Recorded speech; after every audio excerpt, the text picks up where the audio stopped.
I'm Casey and welcome back to my channel. Today I'm going to show you how to make very easy 3-ingredient cake mix cookies. I love showing up at a friend's house with a fresh tray of homemade baked goods, but I don't always have the time or the money. So this recipe is easy and using cheap ingredients I bought at Target.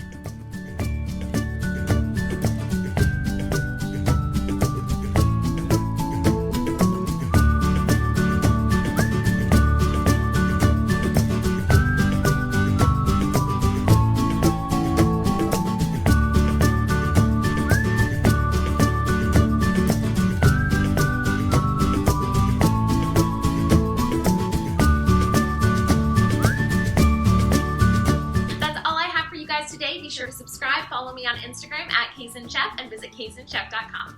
Bye!